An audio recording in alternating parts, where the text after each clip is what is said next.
नमो अरिहंताणं नमो सिद्धाणं नमो आयरीयाणं नमो वज्झायाणं नमो लोये सौवसाहुणं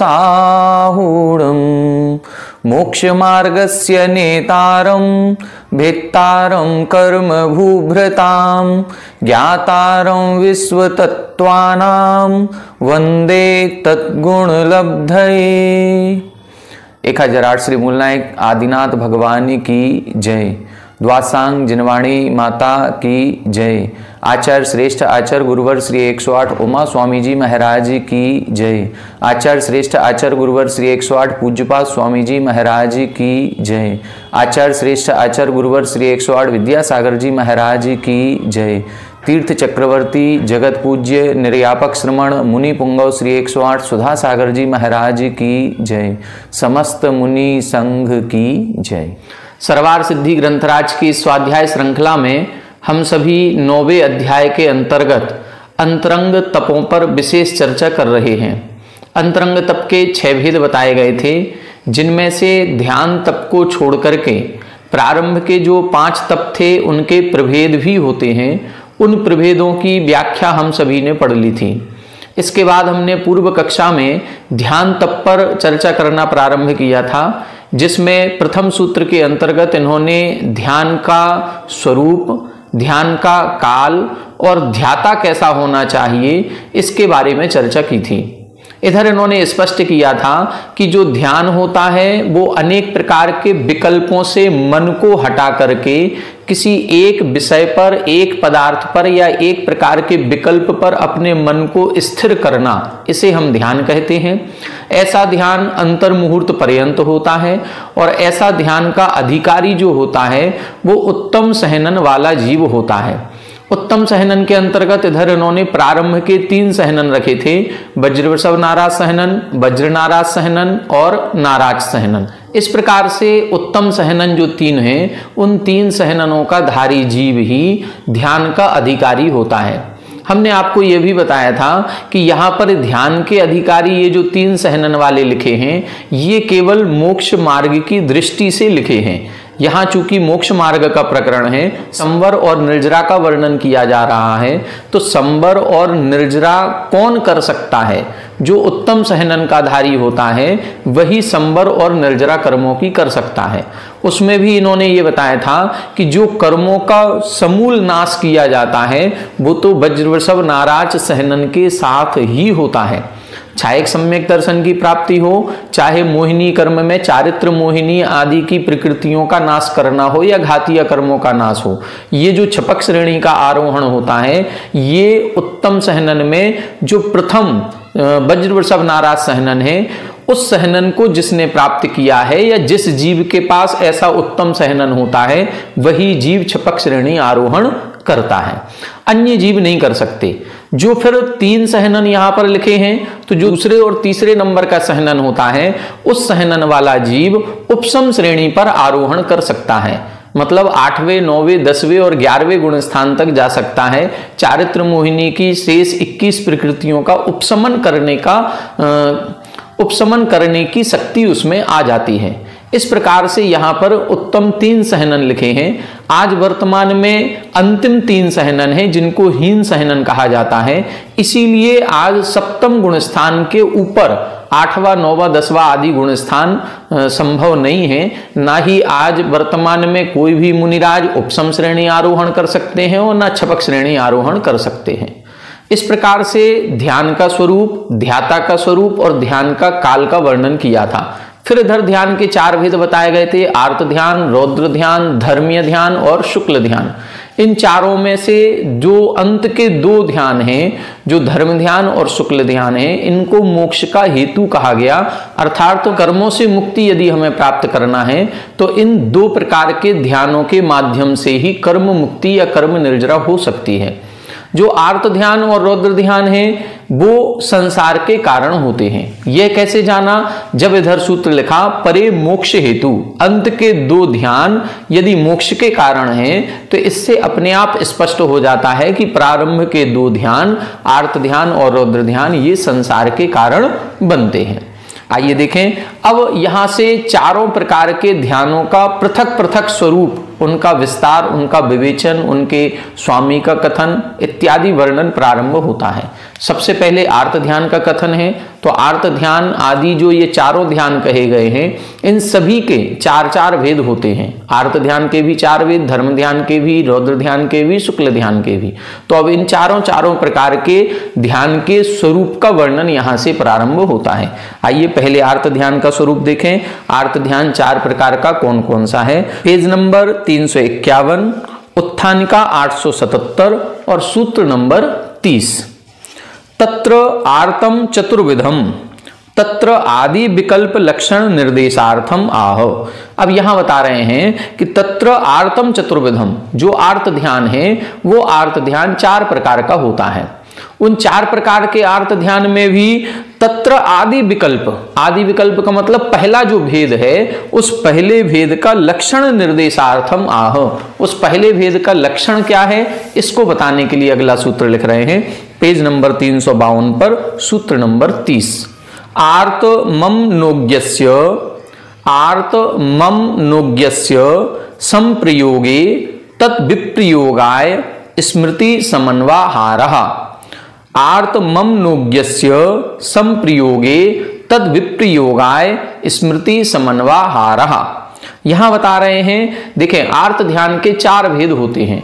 एक इष्ट वियोग, अनिष्ट संयोग, पीड़ा चिंतन और निदान। संक्षिप्त में ऐसे समझें, इष्ट वियोग, इष्ट वियोग का मतलब है हम सभी के किसी ना किसी व्यक्ति विशेष से राग संबंध आसक्ति ज्यादा होती है।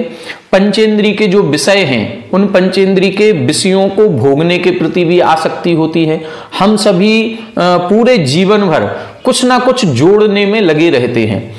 जो हमारे मन की इच्छित सामग्री होती है उसको हम बचा करके रखते हैं, और जो हमारी मन की इच्छित नहीं होती, जो प्रिय वस्तु नहीं है, उसको हम अलग करने का प्रयास करते हैं। इसीलिए इष्ट वियोग और अनिष्ट संयोग, ये दो प्रकार के ध्यान हमारे निरंतर चलते ही रहते हैं। या तो हम पंचेंद्री के जो प्रिय या मनोज्ञ विषय हैं उनको जोड़ने की भावना रखते हैं, और जो अमनोज्ञ विषय हमें कर्मोदय से या परिस्थितिवश प्राप्त हो जाते हैं उनको हम दूर करने का चिंतन करते रहते हैं। बस ये जो दो प्रकार का चिंतन है, इष्ट वियोग, इष्ट यानी प्रिय वस्तुओं का वियोग हो गया तो उनका पुनः संयोग कैसे होगा, इसका बार बार चिंतन करना। और अनिष्ट संयोग, जो हमारे मन का इष्ट नहीं है, ऐसे अनिष्ट पदार्थों का संयोग हो जाने पर इनका वियोग कैसे हो, इसका बार बार चिंतन करना। तो ये दो प्रकार के ध्यान निरंतर होते रहते हैं। जब इन दो प्रकार का ध्यान नहीं होता है तो अन्य दो प्रकार का होने लगता है। तो तीसरे प्रकार का दिया है पीड़ा चिंतन। पीड़ा चिंतन का मतलब है शरीर में किसी प्रकार का रोग आदि हो जाना। तो अब जो शरीर में रोग आदि हुआ है, ये रोग कैसे दूर हो, इस रोग के दूर करने पर, या शरीर में कोई पीड़ा उत्पन्न हो रही है, कोई कांटा लग गया है, कोई एक्सीडेंट आदि हो गया है, शरीर में जो भी पीड़ा हो रही है उस पीड़ा को दूर करने का प्रयास करना, ये पीड़ा चिंतन कहलाता है। और निदान का मतलब है आगामी विषय भोगों की कामना करना। भविष्य में हमारा क्या होगा, तो हम सभी गृहस्थों का एक ये मानव नेचर है या मानव प्रकृति है, या मानव क्या कहें, सभी जीवों की एक प्रकृति है कि जो अपने भविष्य के बारे में ज्यादा चिंतित होते हैं, और कई बार तो इतना अधिक चिंतित हो जाते हैं कि अपने वर्तमान को केवल उस भविष्य की चिंता पर ही बिता देते हैं। मतलब अपने वर्तमान में कहीं भी कोई भी धर्म ध्यान आदि ना करके केवल कमाने में और जोड़ने में ऐसा लगे रहते हैं कि भविष्य में क्या होगा, भविष्य में क्या होगा, और उस चिंता में ही हम अपने वर्तमान को भी खो देते हैं। अपने जो शुभ संयोग हमको मिलते हैं उसका भी हमें ध्यान नहीं रहता है। तो यहां पर इन्हीं चार प्रकार के आर्त ध्यान की चर्चा कर रहे हैं। आइए देखें, पहला जो दिया है वो है अनिष्ट संयोग। अनिष्ट संयोग का मतलब जो हमारा इच्छित नहीं है, जो मन को प्रिय नहीं है, उनका संयोग हो गया। अब क्या करें, तो उनको दूर करने का बार बार चिंतन करना। स्मृति समन्वाहारः, स्मृति यानी चिंतन करना, समन्वाहारः यानी बार बार इस पदार्थ को हम कैसे दूर करें, ये बार बार चिंतन करना। किस पदार्थ का, आर्तम यानी आर्त ध्यान है। अमनोज्ञस्य संप्रयोगे, अमनोज्ञस्य यानी मनोज्ञ का मतलब प्रिय और अमनोज्ञ का मतलब अप्रिय। तो अप्रिय वस्तुओं के संप्रयोगे यानी प्राप्त हो जाने पर, तद विप्रयोगाय उस प्राप्त हुए पदार्थ के विप्रयोगाय यानी दूर करने के लिए स्मृति समन्वाहारः, समन्वाहार का मतलब बार बार पुनः पुनः, स्मृति यानी बार बार चिंतन करना। तो जो अनिष्ट पदार्थ का संयोग हुआ इसको हम कैसे दूर करें, बस इसका बार बार चिंतन होना ये अनिष्ट संयोग कहलाता है। हम सभी लोग हमेशा ये चाहते हैं कि हम लोगों की शादी हो जाए, अच्छी पत्नी मिल जाए, अच्छा पुत्र आदि की उत्पत्ति हो जाए, आज्ञाकारी पुत्र हो। जो महिलाएं होती हैं, सासू माँ हैं या ससुर जी हैं, वो चाहते हैं बहुत अच्छी बहू मिल जाए। लेकिन कई बार परिस्थितियां ऐसी बनती हैं कि सास के अनुकूल बहू नहीं चल पाती है, या पति के अनुकूल पत्नी का आचरण नहीं है, या जो पुत्र या संतान उत्पत्ति हुई है वो आज्ञाकारी नहीं है। अब जब वो हमारे अनुकूल ये रिश्ते नहीं होते हैं तो हमारे मन में कई तरह के संकल्प विकल्प चलने लगते हैं। और कई बार जो आप फिल्मी दुनिया कहें या जो हम एपिसोड वगैरह देखते हैं उसमें केवल यही चीज दिखाई जाती है। कहीं ना कहीं यदि एक घर में 4 बहुएं हैं तो कहीं ना कहीं एक बहू से दूसरी बहू चिढ़ रही है, उसको परेशानी हो रही है, उसको नीचा दिखाने में, उसको घर से अलग करने में, ये कैसे अलग हो, इसका अपमान कैसे हो, इसकी निंदा कैसे हो। ये सब कुछ जैसा टीवी में दिखा रहे हैं वैसा ही हम लोगों के घरों में चलने लगता है। उतना नहीं चलता है जितना दिखा रहे हैं, लेकिन फिर भी कहीं ना कहीं जो वो दिखा रहे हैं उसका 10% तो हम लोगों के जीवन में होता ही होता है, निरंतर होता है। बस इसी को बोलते हैं अनिष्ट संयोग। कोई भी पदार्थ का अनिष्ट का संयोग हुआ, अब इसको हम दूर कैसे करें ये चिंतन देखें। 878 अमनोज्ञम अप्रियम। अमनोज्ञ किसे कहते हैं? अप्रिय पदार्थ को। अब अप्रिय पदार्थ क्या है? विष, कंटक, शत्रु, शस्त्र आदि। विष, कंटक, विष यानी जहर आदि, कंटक यानी कांटा आदि चुभ जाना, शत्रु जो हमारे शत्रु हैं, दुश्मन हैं, और शस्त्र यानी अस्त्र शस्त्र आदि। इन सभी पदार्थों का जो हमें बाधा पहुंचा सकते हैं, तत् बाधा करणत्वात्, इनके द्वारा हमें बाधा पहुंचाई जा सकती है। तो ऐसे अशुभ, अमनोज्ञ या अप्रिय पदार्थों के संयोग होने पर अमनोज्ञम इति उच्यते, इन सबको अमनोज्ञ कहते हैं। तस्य संप्रयोगे, इन सभी के उपस्थित हो जाने पर, संयोग हो जाने पर, स कथम नाम में न स्यात्, ये मेरे साथ कैसे ना रहें, मतलब इनको हम कैसे दूर कर सकें, बस इसका बार बार इति संकल्पः चिंता प्रबंधः, इस प्रकार का संकल्प, इस प्रकार का चिंता प्रबंध यानी बार बार चिंतन करना, ये स्मृति समन्वाहारः प्रथम आर्तम इति आख्यायते। ये प्रथम पहला आर्त ध्यान कहलाता है अनिष्ट संयोग नाम का। तो ये हम लोगों का होता ही रहता है। यदि कोई कांटा आदि चुभ गया है तो हम उसको भी दूर निकालने का प्रयास करते हैं। ये कैसे दूर हो, तरह तरह के लोगों से हम सलाह लेते हैं। यदि हमारे घर में कोई मेहमान ऐसा आ गया जो हमको अनिष्टकारी है, या कोई रिश्तेदार ऐसा हो गया हमारा जो अनिष्टकारक है, जो हमारे मन को अच्छा नहीं लगता है, उसके क्रियाकलाप अच्छे नहीं लगते हैं, उससे बातचीत करना अच्छा नहीं लगता है, लेकिन अब ऐसे संबंध हो गए हैं कि उनको दूर भी नहीं कर पा रहे हैं, तो दूर कर भी नहीं पा रहे हैं और दूर करने का बार बार चिंतन भी कर रहे हैं। अब बस यहीं से आर्त ध्यान शुरू हो जाता है। या तो हम उसको एक बार में ही अलग कर दें, तो जैसे बुंदेलखंड में एक कहावत है, घड़ी भर की बुराई सब दिन का आराम। तो या तो हम इस प्रकार से करें कि यदि हमें करना ही है तो हम उसको तुरंत अलग करें, कैसे भी करके करें। थोड़े दिन की, 2 दिन की बुराई होगी, लेकिन उसके बाद आप भी निश्चिंत रहेंगे, वो भी निश्चिंत रहे। लेकिन हम लोग कर भी नहीं पाते हैं क्योंकि सगे संबंधी है, इतना रिश्तेदारी पक्की है कि उसको हम तोड़ भी नहीं सकते हैं, लेकिन अब उसको हमारा मन भी नहीं लगता है। बस ये सारी चीजें संसार में चलती रहती हैं। इसको बार बार ज्यादा समझाने की जरूरत नहीं है, हर घर की कहानी है और घर घर में कुछ ना कुछ कहानियां चल रही हैं।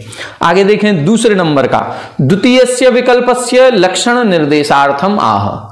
दूसरे विकल्प जो है या दूसरा भेद है उसका लक्षण बताने के लिए अगला सूत्र लिख रहे हैं, सूत्र नंबर 31, विपरीतम मनोज्ञस्य। विपरीतम मनोज्ञस्य, यहां बता रहे हैं जो ऊपर लिखा है उसका विपरीत करना है। विपरीत क्या करना है? मनोज्ञस्य। वहां अमनोज्ञ लिखा था, यहां मनोज्ञ करना है। अब जब वहां अमनोज्ञ था उसके संप्रयोगे तद विप्रयोगाय। अब यहां क्या करेंगे, मनोज्ञस्य विप्रयोगे तत्संप्रयोगाय। यस, ये विपरीत हो जाएगा। वहां पर जहां संप्रयोगे लिखा था वहां विप्रयोगे शब्द आ जाएगा, जहां तद विप्रयोगाय लिखा था वहां संप्रयोगाय हो जाएगा। बस मनोज्ञ की जगह अमनोज्ञ हो गया, अमनोज्ञ की जगह मनोज्ञ हो गया। विपरीत करना है तो वहां अमनोज्ञ था, यहां मनोज्ञ कर दिया। अब इष्ट पदार्थ के विप्रयोगे, दूर हो जाने पर वो कैसे हमें वापस मिले उसका बार बार चिंतन करना, ये इष्ट वियोग नाम का आर्त ध्यान कहलाता है। तो ये भी आर्त ध्यान हम सभी का चलता ही रहता है। हम सभी अपनी प्रिय वस्तुओं की कामना में ही लगे रहते हैं। कहीं ना कहीं मार्केट घूमने गए हैं और वहां कहीं कोई एक कपड़ा पसंद आ गया, साड़ी पसंद आ गई, कपड़े पसंद आ गए, अब उसको हमें खरीदना है। कोई ऐसी वस्तु पसंद आ गई कि जिसको हमें लेना है। अब आज हमारे पास उतना पैसा नहीं है तो अब हम उसके लिए जोड़ने का प्रयास करते हैं। जब तक वो वस्तु हमारे घर में नहीं आ जाएगी तब तक हमारे मन में बेचैनी रहेगी, उसको लाने का प्रयास होगा। हम लोगों का पड़ोसियों के साथ या कहीं हमारे ही जो अन्य मिलने जुलने वाले हैं, यदि वो ज्यादा तरक्की कर रहे हैं, उनके साथ उठना बैठना है, तो अब उनकी संपत्ति को, उनके वैभव को, उनके ऐश्वर्य को, उनकी सुख सुविधाओं को देख करके भी हमें मन में लगता है हम भी ऐसा ही खरीदेंगे, हमें भी ये चाहिए। तो अब हम लोगों का प्रयास अब उसी के लिए होता है। तो हम लोग पूरा जीवन भर यही काम करते हैं, जो हमारे इष्ट पदार्थ हैं उनको जोड़ने का ही प्रयास करते हैं और उनको जोड़ने के लिए निरंतर चिंतित रहते हैं। बस ये जो निरंतर चिंतित रहते हैं इसी को हम आर्त ध्यान कहेंगे, इष्ट वियोगे। अभी वो वियोग कई बार होता है, किसी नए पदार्थ को खरीदना है, आया ही नहीं है तो उसका संप्रयोग कैसे होगा। दूसरा, हमारा मान लो बेटा है, बेटी है, अब वो कहीं बाहर पढ़ने चला गया, हमसे दूर चला गया, बेटी की शादी हो गई, अब वो कब मिलने आएगी, हम उसको कैसे अपने घर बुला लें। इस तरह की जो बार बार हमारा चिंतन होता है उसको हम इष्ट वियोग आर्त ध्यान कहते हैं। देखें 880, कुतो विपरीतम, किससे विपरीत करना है, तो लिखा पूर्वोक्तात, जो पूर्व सूत्र लिखा है उस सूत्र से विपरीत करना है। तेन एतत् उक्तम भवति। अब विपरीत करेंगे तो क्या अर्थ निकलेगा वो बता रहे हैं। मनोज्ञस्य इष्टस्य, मनोज्ञ का मतलब इष्ट पदार्थ का, प्रिय पदार्थ का। प्रिय पदार्थ क्या है, स्वपुत्र दारा धनादेह विप्रयोगे। स्वपुत्र यानी अपना पुत्र भी हो सकता है, दार यानी स्त्री भी हो सकती है, और धनादेह और धन संपत्ति आदि भी हो सकती है। विप्रयोगे वो दूर हो गई है। अब तत्संप्रयोग आए, उसका संप्रयोग कैसे हो, इति संकल्पः चिंता प्रबंधो, इस प्रकार का मन में संकल्प लेकर के वो फिर उसका चिंता करना बार बार, वो द्वितीयम आर्तम अवगंतव्यम, ये दूसरा आर्त ध्यान कहलाता है। जैसे रामायण हुई, रामायण में सीता जी का हरण हुआ तो रामचंद्र जी इसी पर चिंतित रहे, हम सीता को वापस कैसे लाएं। किसी की जमीन पर किसी ने कब्जा कर लिया, अब हम उस जमीन को कैसे वापस लाएं। किसी के घर में चोरी हो गई, पैसा कोई छीन करके भाग गया, अब उस पैसे को हम वापस कैसे लाएं। हमने किसी को उधार दिया था, वो पैसा वापस नहीं चुका रहा है, अब वो पैसा हमें वापस कैसे मिले। तो कहीं ना कहीं जो हमारा इष्ट है उस इष्ट पदार्थ के दूर हो जाने पर उसके वापस लाने का जो चिंतन होता है वो कैसे वापस आए, बस ये चिंतन धारा को ही हम दूसरे नंबर का आर्त ध्यान कहते हैं। तीसरे नंबर का क्या है देखें 881, तृतीयस्य विकल्पस्य लक्षण प्रतिपादनार्थम आह। जो तीसरा है उसका भेद बता रहे हैं, उसका नाम बता रहे हैं वेदनायाश्च। वेदनायाश्च यहां बता रहे हैं वेदनायाश्च, वेदना में भी इसी प्रकार का लगाना है कि वेदना आदि के होने पर ये वेदना कैसे दूर हो, इस प्रकार का चिंतन करना, ये वेदना। देखें 882, वेदना शब्दः सुखे दुखे च वर्तमानः अपि आर्तस्य प्रकृतत्वात् दुख वेदनायाम प्रवर्तते। यहां बता रहे हैं वेदन शब्द, जैसे वेदनीय शब्द है, वेदनीय कर्म के दो भेद करते हैं, साता वेदनी असाता वेदनी। साता वेदनी सुख का वेदन कराती है, असाता वेदनी दुख का वेदन कराती है। तो यहां वेदना शब्द लिखा है, इस वेदना शब्द से सुख का वेदन और दुख का वेदन दोनों का ग्रहण होता है। लेकिन यहां बता रहे हैं वेदना शब्दः सुखे दुखे सुखे च वर्तमानः, मतलब वह सुख में भी प्रवर्तमान होता है और दुख में भी होता है। लेकिन यहां चूंकि आर्त ध्यान का प्रकरण है और आर्त का शब्द पहले ही बताया था, अर्दनम अर्ति, जो दुख से संबंधित है, जो दुख देने वाला है, इसीलिए इधर दुख वेदनायाम प्रवर्तते, यहां सुख का ग्रहण नहीं करना है। वेदना शब्द से तो दोनों अर्थ निकलते हैं, सुख भी और दुख भी, लेकिन वेदना शब्द यहां चूंकि आर्त ध्यान का प्रकरण है, इसीलिए अपन को दुख से संबंधित ही लेना है। तस्या वातादि विकार जनित वेदनाया उपनिपाते तस्या अपायः कथम नाम में स्यात् इति संकल्प चिंता प्रबंध तृतीयम आर्तम उच्यते। अब बता रहे हैं वो वेदना कैसे उत्पन्न होती है। तो अपन ने देखा है कि जो रोग होते हैं, जो आयुर्वेद शास्त्र है वो कहता है कि रोग 3 प्रकार के होते हैं, वात, पित्त और कफ, इनसे संबंधित रोगों की उत्पत्ति होती है। तो इधर लिखा है वातादि विकार जनिता, मतलब वात की वेदना किसी को होती है, ये प्रकृति होती है अपने अपने शरीर की, किसी के वात प्रकृति होती है, किसी के पित्त वाली होती है, किसी के कफ आदि की होती है। तो इनसे ही ये सारे रोग उत्पन्न होते हैं। तो अब जो रोग उत्पन्न हुआ है ये कैसे दूर हो, इसकी वेदना कैसे दूर हो। अब अपन सभी देख रहे हैं तरह तरह के रोग हो रहे हैं, असंख्यातों प्रकार के रोग हैं और खूब सैकड़ों डॉक्टर हैं। अब हम लोगों का दिन प्रतिदिन यही विचार चलता रहता है, यदि कहीं किसी को रोग हो गया, एक व्यक्ति को रोग होता है, परिवार के एक सदस्य को होता है, लेकिन पूरा घर चिंतित हो जाता है, किस डॉक्टर को दिखाएं, कौन सी हॉस्पिटल में दिखाएं, कहां पर ये ऑपरेशन होगा, कहां से हम ठीक हो जाएंगे, कहां कितना खर्चा बैठेगा, आने जाने का, सब कुछ प्रकार से हम जो ये बार बार चिंतन करते हैं, 10 लोगों से सलाह लेते हैं। अब आजकल छोटी बीमारी तो रह नहीं गई, सब बड़ी बड़ी बीमारियां होने लगी, कहीं हार्ट अटैक की बीमारी हो रही है तो कहीं कैंसर की बीमारी हो रही है। ये दोनों बीमारी ऐसी हैं कि किसी को भी अचानक से कभी भी पता चल जाता है कि आपको कैंसर हो गया या अचानक से हार्ट अटैक आ जाता है।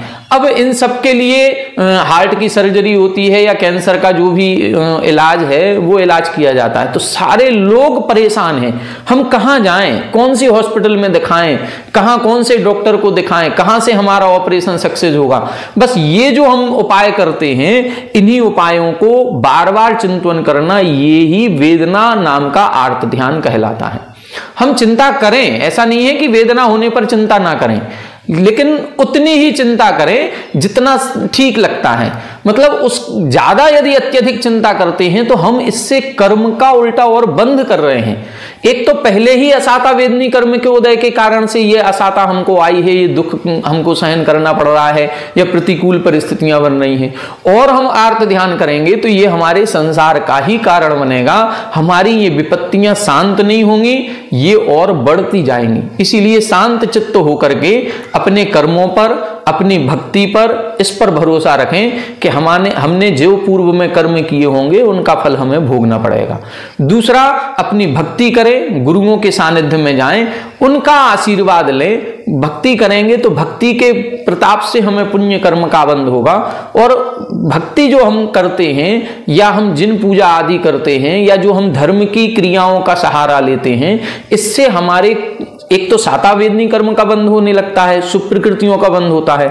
दूसरा, जो अशुभ प्रकृतियां हमारी बंधी हुई थी, जिनका उदय चल रहा था, उनका संक्रमण होने लगता है, वो असाता साता में बदलने लगती है।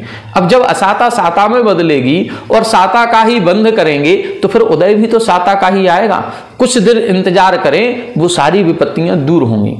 हमेशा ये ध्यान रखें कि वो जो परिस्थिति बन रही है, वो परिस्थिति एक ना एक दिन ठीक हो जाएगी। जितनी प्रतिकूलताएं हैं वो सब अनुकूलताएं में बदलेगी, लेकिन हमें अपने धर्म का रास्ता नहीं छोड़ना है। धर्म ध्यान करते रहें, गुरुओं की संगति करते रहें, और फिर हम यदि कोई उपचार लेते हैं तो उसका फायदा भी हमको जल्दी से जल्दी मिलेगा। चौथे नंबर का आर्त ध्यान है तुरीयस्य आर्तस्य लक्षण निर्देशार्थम आह। अब जो चौथे नंबर का आर्त ध्यान है उसका लक्षण बता रहे हैं। चौथे नंबर का है निदानंच। निदानंच यहां बता रहे हैं निदान करना, ये चौथे नंबर का आर्त ध्यान है। जिन लोगों के इष्ट वियोग नहीं है, या जिन लोगों के अनिष्ट संयोग नहीं है, या जिनके कहीं कोई पीड़ा आदि शरीर में कोई व्याधियां नहीं है, वो चौथे नंबर के इस आर्त ध्यान में लगे रहते हैं। उनको बिल्कुल ऐसा लगता है कि और संपत्ति आ जाए, और एक प्लॉट खरीद लिया अब दूसरा खरीद लें, एक मकान हो गया अब दूसरा मकान कर लें, भविष्य में क्या होगा। अपन लोगों ने एक कहानी सुनी होगी कि वो 7 पीढ़ी का इंतजाम उस सेठ जी के पास था, अब वो 8वीं पीढ़ी का इंतजाम करने लगा, जबकि उसको बता दिया गया है कि आपकी आयु 7 दिन की शेष है, तो भी उसको ये चिंता हो रही 8वीं पीढ़ी का क्या होगा। बस ये एक हम मानव प्रकृति ऐसी हो गई है कि जो केवल जोड़ने में हाय तौबा मचाए हुए हैं, बाकी होना जाना इससे कुछ नहीं है। सभी अपना अपना पुण्य कर्म लेकर के आते हैं। हम तो ये देखते हैं इतने पशु पक्षी हैं, इतनी सारी और भी प्रजातियां हैं, ये तो कमाने नहीं जाती, लेकिन इनका जो भी भरण पोषण हो रहा है सब प्रकृति के द्वारा अपने आप हो रहा है। अपने आप उनका जो पुण्य कर्म का उदय होता है तो वो सहायक सामग्री, अनुकूल सामग्री उनको अपने आप मिल जाती है। और हम सभी जो मनुष्य हैं ये इधर उधर जोड़ तोड़ में लगे रहते हैं, जबकि हम अन्य प्रजातियों को देखें, इनको देखेंगे तो आपको लगेगा कि सब कुछ कर्मों के कारण से हो रहा है, और कर्म जो हमने जैसे किए हैं वैसा ही हमको उदय प्राप्त होगा। इसीलिए ज्यादा विषय भोगों की कामना ना करें, ज्यादा भविष्य के चक्कर में अपने वर्तमान को खराब ना करें। अपना जो वर्तमान हमको मिला है, ये मनुष्य पर्याय मिली है, ये आगामी भव को सुधारने के लिए मिली है, लेकिन हम इसी भव के सुधारने में लगे रहते हैं और जोड़ भी रहे हैं तो किसके लिए? आगामी पीढ़ी के लिए। जबकि आगामी पीढ़ी अपने आप करेगी, जिसके जितने पुण्य में होगा वो उतना करेगा। ये कहावत है, पूत कपूत तो काधन संचय और पूत सपूत तो काधन संचय। यदि पुत्र सुपुत्र है तो जोड़ने की आवश्यकता नहीं है, वो अपने आप कर लेगा, और पुत्र कुपुत्र है तो फिर उसको जोड़ने की जरूरत नहीं है, वो सब खर्च कर देगा, सब खत्म कर देगा। तो यहां पर भी निदान नाम के आर्त ध्यान को बता रहे हैं। भोगाकांक्षा आतुरस्य अनागत विषय प्राप्तिम प्रति मनः प्रणिधानम संकल्पः चिंता प्रबंधः तुरीयम आर्तम निदानम इति उच्यते। यहां बता रहे हैं भोगाकांक्षा आतुरस्य, जो भोगों के प्राप्त करने की इच्छाओं में व्याकुल है। हमारा कल क्या होगा, परसों क्या होगा। अपन ने आज भोजन कर लिया, जितने भी पशु आदि हैं इनको आज सुबह मिल गया तो ये शाम की चिंता नहीं करते, जो होगा वो देखा जाएगा। शाम को भी गाय होती है, दरवाजे पहुंच जाती है, उसको कुछ ना कुछ मिल ही जाता है। तो जिसके पुण्य में होगा उसको मिल जाएगा, जिसने पुण्य किया होगा। हम लोग क्या कर रहे हैं, हम कल की चिंता नहीं कर रहे हैं, हम परसों की नहीं कर रहे हैं, हम तो 1 पीढ़ी आगे की कर रहे हैं, बल्कि 7 पीढ़ी आगे की कर रहे हैं। तो ये कुछ ज्यादा ही चिंता हम लोग करने लगते हैं, ज्यादा ही भविष्य के बारे में हम चिंतित हो जाते हैं। इतना चिंतित नहीं होना है। तो भोगाकांक्षा आतुरस्य अनागत विषय प्राप्ति, अनागत का मतलब भविष्य के विषयों की प्राप्ति के लिए मनः प्रणिधानम संकल्प चिंता प्रबंध। यहां बता रहे मन का प्रणिधान, मन पूर्वक मन के विचारों में दिन भर उसी में लगे हुए हैं, और कैसे हम भविष्य के विषय भोगों को प्राप्त कर पाएंगे। इस प्रकार से ये चौथे नंबर का आर्त ध्यान या निदान ध्यान कहलाता है। तो ये चौथे प्रकार का है। भविष्य की चिंता करें, लेकिन इतनी नहीं करें कि हम 3री पीढ़ी और 4थी पीढ़ी और 7वीं पीढ़ी की कर रहे हैं। हम भविष्य की चिंता उतनी करें जितना हमें आवश्यक है। अभी हम लोग जैसे हमारी पोस्टिंग देवगढ़ में है, और देवगढ़ जी जो क्षेत्र है वो एक जंगल बहुल क्षेत्र है, वहां पर सहरिया बस्ती ज्यादा रहती है। तो एक दिन जो चर्चा वहां पर चल रही थी, और वहां सुनने में आया कि सहरिया बस्ती के लोग ऐसे होते हैं कि उनके पास वो कितना भी पैसा कमाएं, वो कमाने तभी जाते हैं जब उनके पास पैसा खत्म हो जाता है। यदि उनके पास शाम का भोजन या शाम का रखा हुआ है या कल का रखा हुआ है तो वो आज कमाने ही नहीं जाएंगे, वो उसी को दारू में उड़ाएंगे, जुआ खेलेंगे, जो कुछ भी करेंगे वो उसी को, वो जोड़ते नहीं है। सहरिया बस्ती को कई बार हम लोग होते हैं कि जो कहीं ठंड पड़ती है तो उनको कंबल बांटने चले जाते हैं। सहरिया बस्ती है, गरीब बस्ती है, उनको कितना भी दे दो वो कभी अमीर नहीं होंगे। उनके घरों में ये होता है कि यदि एक घर में 5 सदस्य हैं तो 5 मजदूरी करते हैं। जब 5 लोग मजदूरी कर रहे हैं तो फिर वो मजदूरी कहाँ जाती है? वो दिखनी चाहिए, वो एजुकेशन में दिखनी चाहिए, वो खान पान में दिखनी चाहिए, वो रहन सहन में दिखनी चाहिए, कहीं नहीं दिखेगी। क्यों? क्योंकि उनका नेचर है कि आज यदि ज्यादा कमा लिया वो 4 दिन जाएंगे ही नहीं, कहीं नहीं जाएंगे, केवल बस घर में पड़े पड़े वही खाएंगे पिएंगे, खत्म करेंगे। मतलब उनको आगामी भविष्य की चिंता ज्यादा नहीं रहती। वो कल क्या होगा इस पर ज्यादा डिपेंड नहीं है। और हम लोग क्या करते हैं, हम लोग पीढ़ी दर पीढ़ी आगे आगे की सोचते हैं और जोड़ जोड़ करके हम ये नहीं कह रहे हैं कि वो बहुत अच्छे हैं। वो सहरिया बस्ती है, वो केवल पापों में अपने समय को निकाल रही है, वो ना तो भविष्य ही अपना सुधार पा रही है ना वर्तमान ही सुधार रही है। लेकिन एक दृष्टिकोण बता रहे हैं कि वो लोग भी मानव हैं, वो लोग भी इंसान हैं, लेकिन भविष्य के बारे में इतना ज्यादा चिंतित नहीं है। उनको लगता है जो होगा सब हो जाएगा। सरकार भी उन्हीं लोगों का ज्यादा ध्यान रख रही है, हम मध्यम वर्गीय वालों से ले करके केवल उन्हीं को दे रही है। तो सब कहीं ना कहीं कोई ना कोई ध्यान रखने वाला मिल जाता है, उनको मिल रहा है। हम लोग इधर 40 रुपए किलो का गेहूं खरीद रहे हैं, उनको वो 2 रुपए किलो में मिल जाता है। तो ये सब उनके पुण्य से मिल रहा है ना। तो ये सब पुण्य का खेल है, सब अपने कर्मों का खेल है। हम ज्यादा चिंता ना करें, जो हमारी किस्मत में विशेष होगा वो हमें मिलेगा। भविष्य की चिंताओं में अपने समय को बर्बाद नहीं करना है। तो ये 4 प्रकार का आर्तधान इधर बता दिया। अब ये किसके होता है ये और बता रहे हैं 885 नंबर। तत् एतत् चतुर्विधम आर्तम किम स्वामिकम इति चेत उच्यते। ये चारों प्रकार का आर्त ध्यान किसके होता है, कौन इसका स्वामी है, इसको बताने के लिए अगला सूत्र लिख रहे हैं। त दविरत देशव्रत प्रमत्त संयतानाम। त दविरत देशव्रत प्रमत्त संयतानाम। यहां बता रहे हैं तत् अविरत देशव्रत प्रमत्त संयतानाम, मतलब तत् अविरत, अविरत का मतलब चौथे गुण स्थान तक, पहला दूसरा तीसरा और चौथा, ये चारों गुण स्थान असंयम या अविरत के गुण स्थान है। देशव्रत का मतलब पंचम गुण स्थान और प्रमत्त संयता नाम यानी छठवां गुण स्थान। तो यहां पर प्रथम से षष्ठम गुण स्थान तक इन 6 गुण स्थानों में आर्त ध्यान का सद्भाव कहा गया है। देखें इसकी टीका। अविरता असंयत सम्यक दृष्टि अंताः। अविरत से क्या मतलब है, असंयत सम्यक दृष्टि अंताः मतलब चौथे गुण स्थान पर्यंत। पर्यंत का मतलब पहला दूसरा तीसरा और चौथा। देशव्रता संयता संयता। देशव्रत किसे कहते हैं, संयमा संयमी को।